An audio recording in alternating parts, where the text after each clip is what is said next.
Kuvendi rrëzoi kërkesën e SPAK për arrestimin e deputetes socialiste Belinda Balluku. Në votim morën pjesë 128 deputet, nga të cilët votuan 82 kundër dhe 47 pro. Deputetët e mazhorancës vendosën që të mos pranonin kërkesën e prokurorisë së posaçme me argumentimin se hetimi nuk e pengon drejtësinë. Në këto kushte, deputetët opozitar uzurpuan foltoren duke kërkuar dorëheqjen e qeverisë. Gjatë prezantimit të raportit, Ulsi Manja tha se provat ndaj Belinda Ballukut nuk kanë ndryshuar dhe se ajo nuk mund të arratiset apo të prish këto prova. Ky qëndrim yni sot t'jeni të bindur që nuk ndikon në vijimin e hetimit penal. Sepse deputetja Belinda Balluku është në hetim nga prokuroria e posaçme që nga gushti i vitit 2024, me mas sigurimi që është fuqi që prodhon pasojë juridike, siç është ajo e ndalimit të daljes jashtë shtetit. Shqipëria që nga viti 2012 nuk ka më imunitet sa i takon hetimit dhe ndjekjes penale. Parimi i barazisë para ligjit, i sankcionuar në nenin 18 Kushtetutës Republikës Shqipërisë, tashmë që nga 2012 është i respektuar plotësisht. Ndërkohë nga ana tjetër, demokrati Oert Byllikbashi tha se deputetes duhet i hiqet imuniteti pasi shkelet parimi kushtetues për barazi para ligjit. Imuniteti procedural nuk mundet dhe nuk duhet që në asnjë rrethan të shndërrohet në një mburoj nga pandëshkueshmëria apo si pengesë për drejtësinë. Nëse pranohet e kundërta, atëherë çdo akt i prodhuar është absolutisht i pavlefshëm sepse në mënyrë të dukshme kuvendi tejkalon kompetencën e tij dhe merr kompetencë për ushtrim të paligjshëm të ndjekjes penale, pra uzurpon kompetencën gjyqësore. Nëse kuvendi shqyrton nevojën apo jo të kryerjes së një veprimi konkret hetimor nga ana e organeve të drejtësisë, atëherë demokracia përballet me një rrezik flagrant. Rënohet parimi i ndarjes së pushteteve i sankcionuar nga neni 7 i Kushtetutës.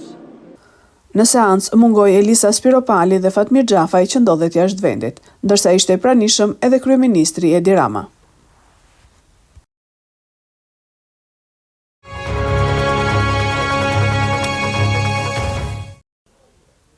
Specialistët për hetimin e narkotikëve në bashkëpunim me shërbimet e forcës së posaçme operacionale, si rezultati një hetimi një mujor të kryer në koordinim me prokurorinë e Fierit, me synim dokumentimin e veprimtarisë kriminale të një shtetasi të dyshuar të përfshirë në prodhim shitje narkotikësh, finalizuan operacionin e koduar Rikthimi. Gjatë operacionit u arrestua në flagrancë shtetasi AL, 33 vjeç, banues në Lushnjë. Nga kontrolli fizik, aty u gjet një dozë lënde e dyshuar narkotike kokain, ndërsa nga kontrolli në automjetin që drejtonte, u gjetën 23 gram të së njëjtës lëndë të siguruara, dyshohet me qëllim shitjen. Bashkë me lëndën narkotike u sekuestrua në cilësinë e provës materiale automjeti dhe 2 celularët e të arrestuarit. Gjithashtu, specialistët e qarkullimit rrugor arrestuan shtetasin EG, 36 vjeç, banues në fshatin Plug, pasi u kap duke drejtuar automjetin në gjendje të dehur dhe referuan materialet në prokurori ku nisi procedimi penal për shtetasin MI, 50 vjeç, banues po në fshatin Plug, pasi u kap duke drejtuar motomjetin pa leje drejtimi. Ndërkohë, specialistët për hetimin e krimeve të Komisariatit të Policisë Fier referuan materialet në prokurori, ku nisi procedimi penal për një 15 vjeçar pasi dyshohet se për motive të dobta ka goditur me grushte një bashkëmoshatar. Dhe dje kallzoi shtetasi AK, 39 vjeç, banues në fshatin Vajkan, se i kishin vjedhur një targ të mjetit bujqësor dhe një pajisje DVR në stallën që kishte në pronësi. Po punohet për identifikimin dhe kapjen e autorit ose autorëve të rastit. Materialet procedurale ju referuan prokurorisë së Fierit për veprimet të mëtejshme.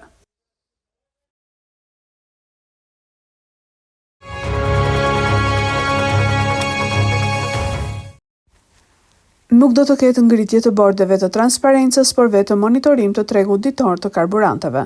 Ministra e Ekonomisë Delina Ibrahimaj pas mbledhjes së qeverisë foli edhe për rritjen e çmimit të naftës në vend, si pasojë e konfliktit në lindjen e mesme, për të cilin tha se do të merren masa nëse ka abuzime apo spekulime nga pikat e shitjes me pakicë në vend. Ne jemi duke monitoruar në mënyrë ditore qoftë çmimet e bursës për lëngjet, pra naftën, benzinën dhe gazin që hynë në vend, qoftë çmimin me të cilin karburanti del nga dogana, por gjithashtu me çmimin e tabelave që shkon për tregtim.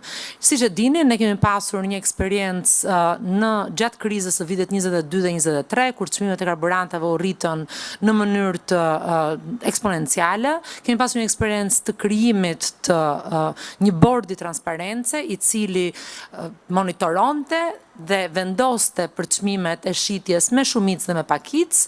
Nuk gjykojmë që ende situata nuk është në nivelin e ngritjes së bordit të transparencës, megjithatë jemi duke monitoruar në mënyrë ditore dhe nëse do të kemi një rritje të mëtejshme të çmimeve, do të duhet që të hymë në atë regjim. Në 10 mars u shënua dhe çmimi më i lartë i karburanteve në vend, ku 1 litër naftë ishte 198 lekë, ndërsa gjatë ditës së sotme çmimet kanë një rënje të lehtë me 193 lekë për litër, teksa edhe në bursat ndërkombëtare çmimet për fuqi të naftës ranë më tej. Të dhënat e doganave për importin e karburanteve për datën 10 mars tregojnë se nafta në Shqipëri është importuar me $1.057 për ton, nga $1.172 për ton, me të cilin është importuar një ditë më parë, duke reflektuar një rënje.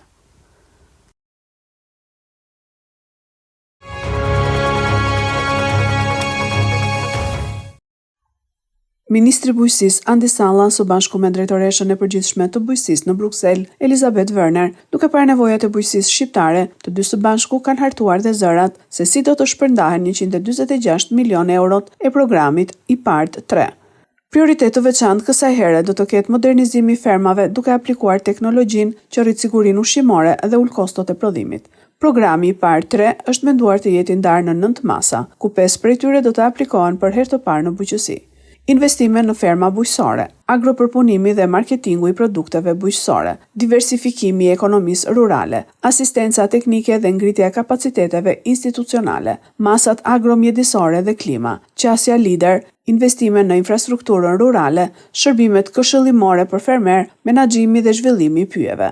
Këto sektor të bujqësisë konsiderohen si thelbësorët për të rritur vlerën e produkteve shqiptare në tregjet evropiane.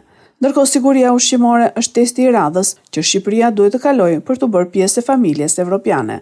Investimet në fermat shqiptare me 112 milion euro të qytetarëve evropian dhe 34 milion euro nga buxheti ynë pritet të nxisin prodhimin e produkteve të shëndetshme.